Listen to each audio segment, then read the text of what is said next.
You know, one of the things that caught my attention, I think we talked about this very early on, within the first 6 weeks of the virus becoming aware to everybody and people starting to get sick and some of them die, and was I got a call from a mayor, a really great guy, real hard-working fellow in Detroit, saying to me, "Mr. President, you don't understand." This was even before I wasn't president then, actually.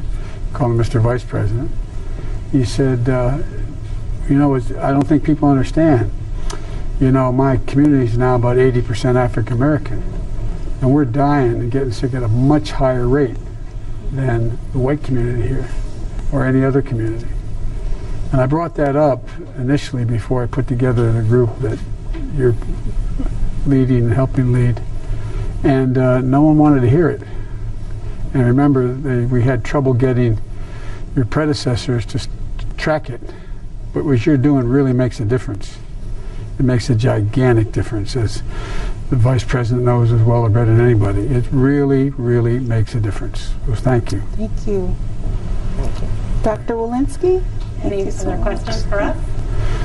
No, but why are you all standing? That's the first one. You don't have to stand for us. Why don't you sit down, for real?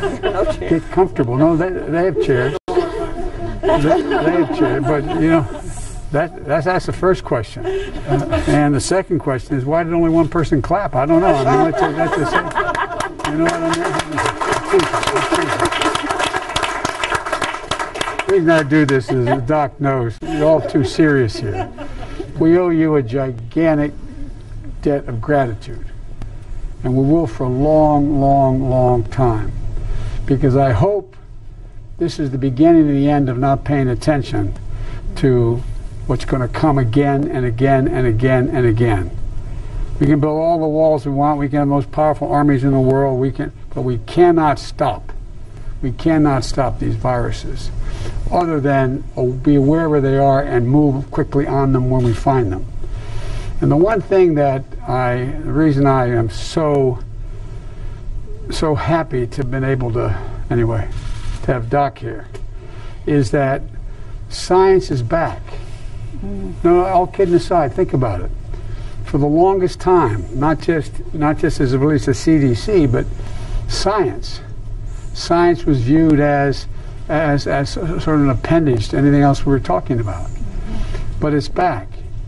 And I just want you to have some confidence that it's not only are the Vice President and I and the whole team and the whole COVID team writ large committed, but the American people have moved. The American people have moved. This is a bipartisan effort now. Now, it isn't showing itself in the way senators and congressmen vote, but the public, we were talking about it on a helicopter, on the airplane, the public, in a bipartisan way. When I came up with this $1.9 billion for this whole COVID and the economic relief side of it as well, we were told that it could never pass. We'd never get any help. Well, we didn't get any help in the Senate or the House, but you have 55% of the Republicans in America supporting it. You have 90-some% of the Democrats, 80-some. The point is, the public is thankful to you because it's about science. That's what they understand. They understand. And we're not going back to the old days. Even if tomorrow the whole administration changed, I think you've changed things. You've changed them in a way that are going to make everybody healthier in this country. And when we have a crisis, you're prepared to meet it because you speak truth and science to power. And that is the power. So all the folks listening, I guess you said there's hundreds or if not thousands of people listening. Yes. Thank you, thank you, thank you, thank you, thank you. There's an entire generation coming up that is learning from what you've done. I don't just mean learning about how to deal with a virus. Learning about it makes a difference to tell the truth, to follow the science, and just wherever it takes you, and just be honest about it. And that's what you've all done. So we owe you a debt of gratitude of all the lives you've saved. I carry in my pocket, as Doc knows, on the back of my schedule, I have listed every single day with the exact number of people who have died from COVID the day before. I mean, for cumulative. We're at 535,217 dead as of last night. It's got to stop, but you're slowing it. It's stopping. Yes.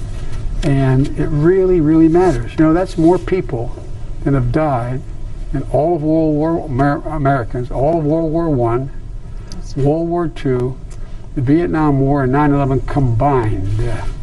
Combined in a year. In a year. And you are the Army. You're the Navy. You're the Marines. You're the Coast Guard. I really mean it. This is a war. And you are the frontline troops. Sounds silly to say it that way. Sounds sort of grand, but think about it. And finally, we got the vaccines, we got the companies together, and then they didn't have the wherewithal to be able to produce all the vaccines. So there's a thing called the Defense Production Act. As president, I'm allowed to enforce it.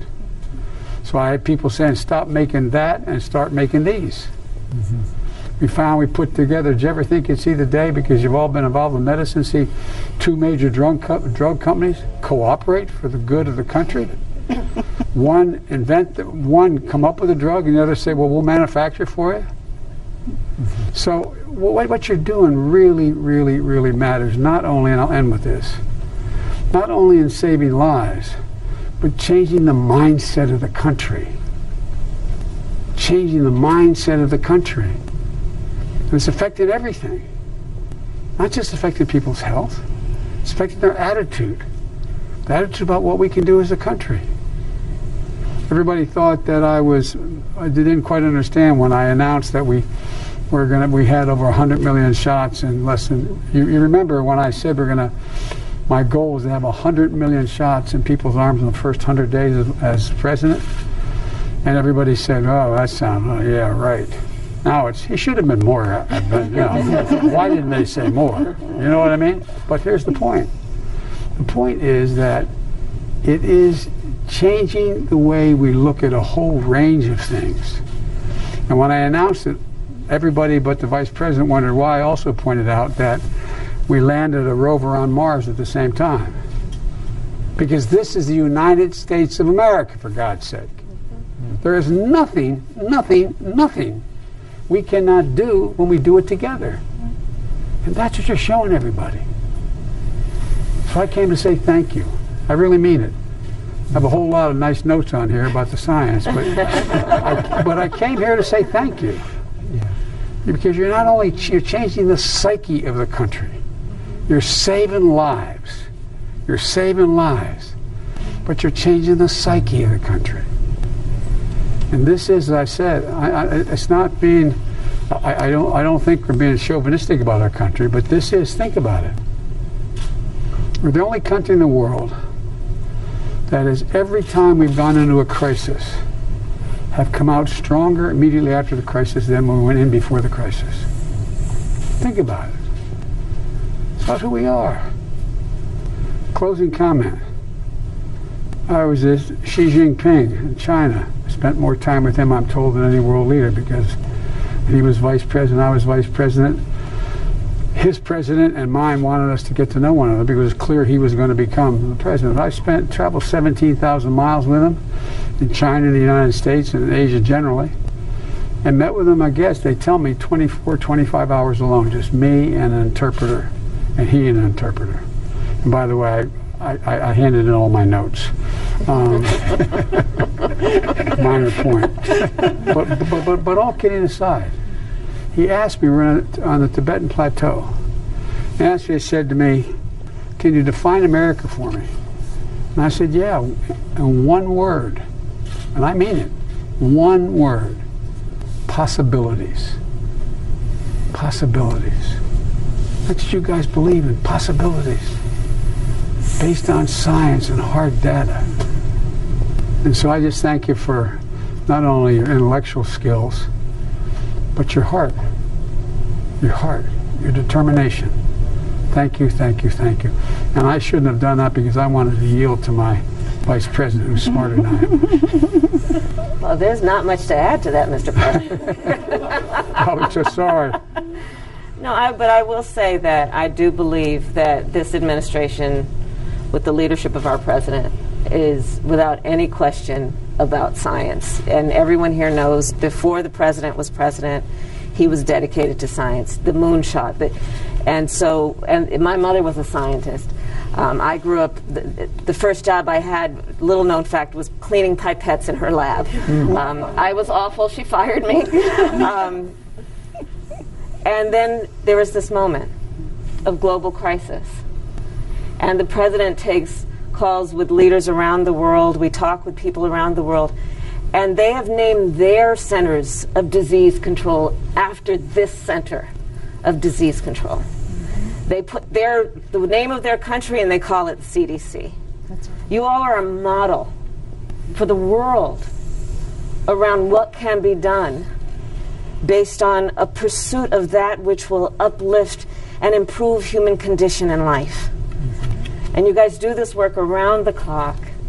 And so we are here to say thank you, because it's not easy. You're making difficult decisions right now, some of the most difficult, but you're making those decisions based on science, based on hard work, and based on a commitment to the public health.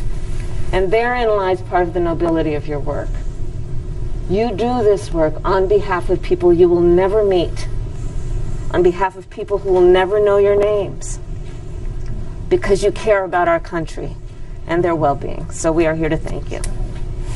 Thank you. Thank you. Thank you so very much. Thank you. Thank you for your visit. Thank you for reinvigorating us. I can promise you, as long as this team of people are here, as long as I am here, we will bake into the cake of everything we do our commitment to equity, to science, and to bring back the health to the American people, and to keep it there. Thank you very much. I don't have any doubt about that. If you all don't learn to sit, you're never going to make it. Thank you, thank you, thank you. Bottom line. Thank you. Thank you.